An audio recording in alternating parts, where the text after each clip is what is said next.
Prochain exercice qui va concerner la correction photographique. Vous ouvrez l'exercice à l'adresse indiquée.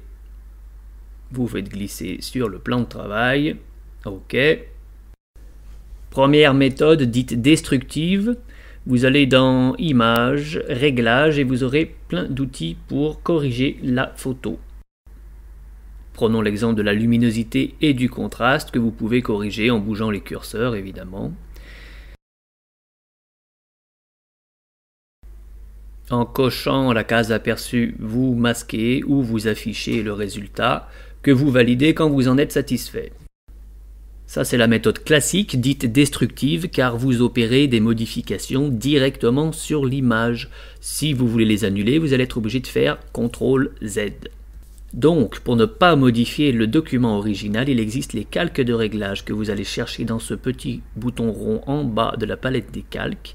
Je reprends luminosité et contraste et vous voyez que cette fois un calque a été créé au-dessus du calque original et ici dans cette palette qui apparaît, j'ai les mêmes outils de réglage qui apparaissent. Je ferme ma palette. Et en appuyant sur le petit œil du calque de réglage, je vais masquer ou afficher les filtres que je viens d'appliquer. Maintenant, j'ajoute un nouveau calque de réglage en sélectionnant teinte et saturation. Je crée un calque par outil. L'idée est de corriger le jaune du champ de blé. Alors, vous avez pour cela un petit bouton qui vous permet de sélectionner la couleur sur laquelle vous voulez agir. Vous voyez qu'ici, il nous indique que c'est bien le jaune qui est choisi. Et là, on va pouvoir modifier la teinte du jaune. En allant sur la gauche, vous voyez qu'on rougit le jaune en question. En allant sur la droite, vous allez au contraire le verdir. Vous changez donc la teinte. Vous pouvez changer la saturation, plus ou moins de brillance dans la couleur, la luminosité, ainsi de suite. Quand j'ai obtenu le résultat escompté, je ferme ma palette et toujours cette idée de regarder avant-après le résultat avec des calques qui sont indépendants du document original. L'avantage, c'est que je peux supprimer ces calques de réglage, soit par un clic et glisser, soit en sélectionnant le calque et en cliquant sur la corbeille.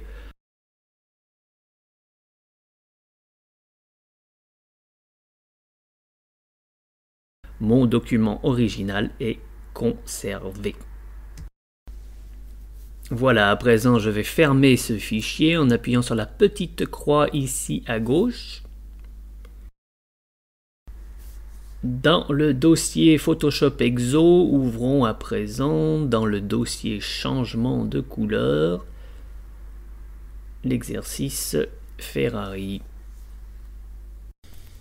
Le but étant encore une fois de passer par les fameux calques de réglage, petit bouton rond en bas de la palette des calques, on vient de voir l'outil teinte et saturation. Vous pourriez aussi transformer cette photo en couleur en noir et blanc. Toujours même logique, en cochant, décochant l'œil, vous voyez avec ou sans filtre. Si vous voulez vous séparer de ce calque, un clic sur la corbeille, voire deux clics si ça ne suffit pas. Comme le libellé de l'exercice le laisse supposer, je veux à présent changer la couleur rouge de cette voiture en une belle couleur jaune. Je passe donc par le fameux outil teinte et saturation. Je vais sélectionner dans le menu global, je sélectionne la couleur rouge de la voiture puisque c'est elle que je veux modifier. Vous voyez qu'elle est prise en compte ici. En bougeant le curseur de l'outil teinte, vous modifiez la couleur de la voiture et donc en allant sur la droite, on va arriver au jaune escompté.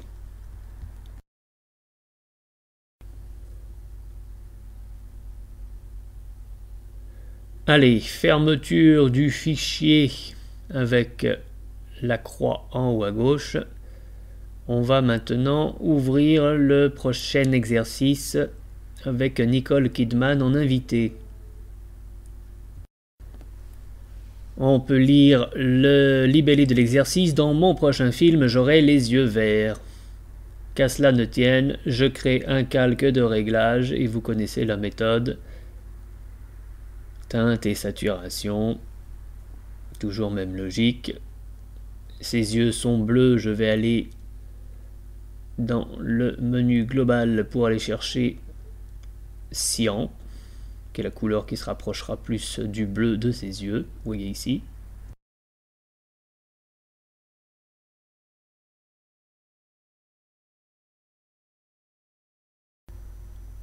Je fais glisser le curseur de l'outil teinte et sur la gauche j'obtiens le fameux vert.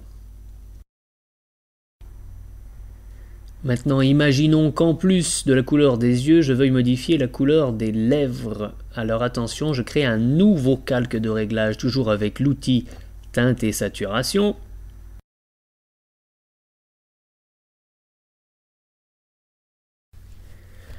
Je sélectionne la couleur sur laquelle je veux agir, celle que je veux modifier, en l'occurrence du magenta, vous voyez ici.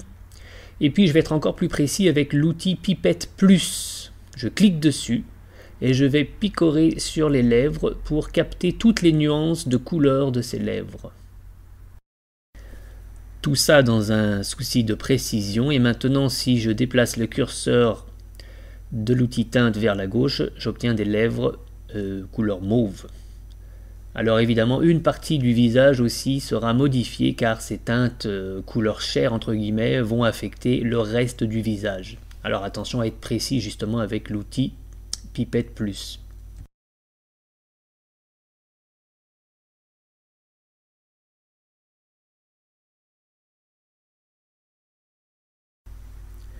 Et bien sûr, si ces filtres ne me conviennent pas, je peux m'en séparer sans pour autant modifier le document original. Vous aurez compris l'intérêt de la chose. En tout cas, j'espère.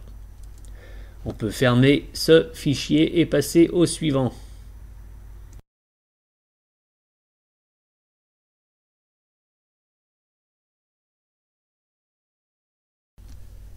Dans le dossier taxi, vous trouverez le prochain exercice, à savoir justement le taxi new-yorkais.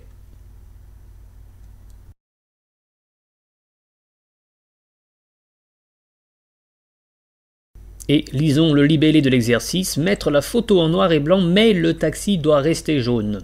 Toujours avec nos fameux calques de réglage, c'est possible. On va aller chercher le calque de réglage noir et blanc. Hop, la photo est en noir et blanc. Si nous ne voulons pas appliquer ce filtre sur l'ensemble de la photo, il est possible de gommer cet effet noir et blanc. Comment procède-t-on? On va utiliser l'outil pinceau ici dans la barre des outils et surtout vous allez sélectionner la couleur noire.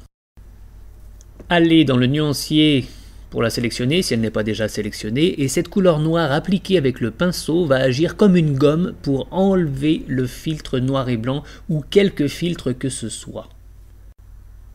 Dans les réglages fins de l'outil pinceau, je vais ajuster l'épaisseur de l'outil pinceau et je définis les contours de l'outil pinceau, soit flou, soit net. Je vais choisir flou. Mon curseur s'est transformé en cercle avec le diamètre que j'ai choisi, l'épaisseur de l'outil. Et vous voyez que quand je passe du noir sur la voiture, ça enlève le filtre, ça gomme le filtre noir et blanc. Voilà, on obtient une espèce d'effet carte postale.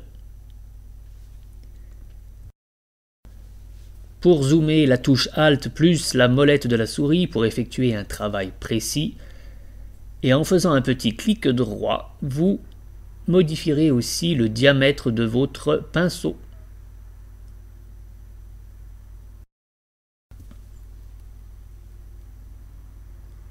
Et puis barre espace maintenu appuyé et cliquer glisser de la souris, pour quoi faire? Pour me déplacer dans l'image.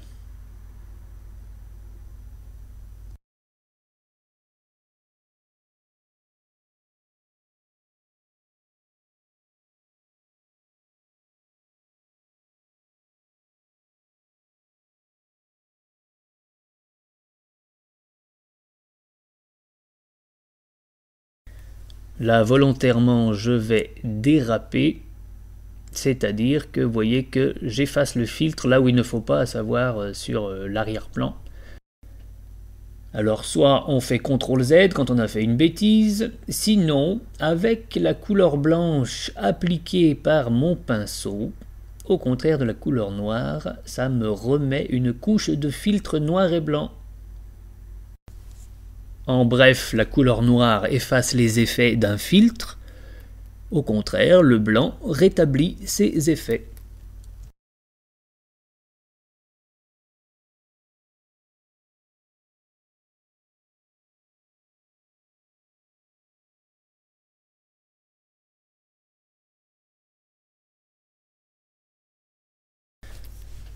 Comment saisir du texte?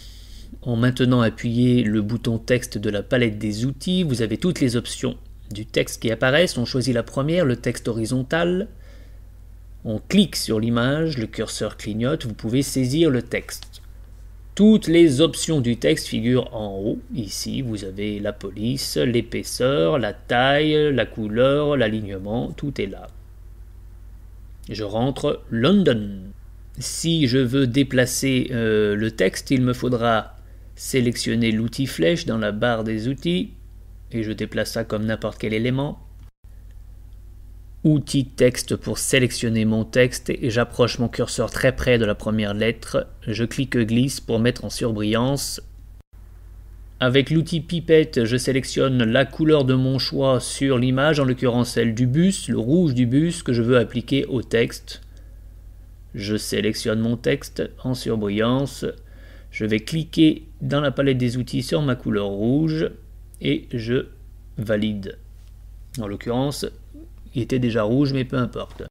Petite subtilité pour déplacer le texte, si vous avez l'outil texte enclenché, en vous éloignant, votre curseur devient une petite flèche. Vous pouvez le déplacer en fait sans aller chercher l'outil flèche de la palette. Pour redimensionner votre texte, bien sûr, vous pouvez changer la taille de la police.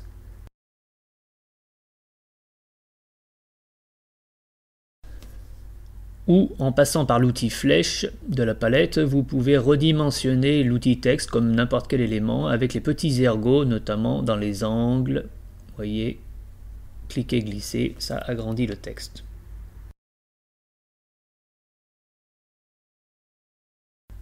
Je n'oublie pas de valider l'opération.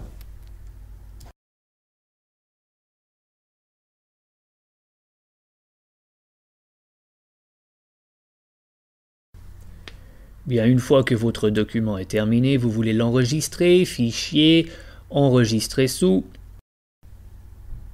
Par défaut, c'est le format PSD qui est sélectionné, autrement dit le format Photoshop avec tous les calques qui sont enregistrés, la matrice de votre document. En JPEG, j'obtiens une version aplatie du document, le résultat final, entre guillemets. Si vous bougez le curseur ici, vous jouez sur le taux de compression de l'image, et donc son poids. Plus vous allez à gauche, plus l'image est de piètre qualité, plus le poids est réduit, et plus vous allez à droite, meilleure est l'image, et plus le poids est élevé.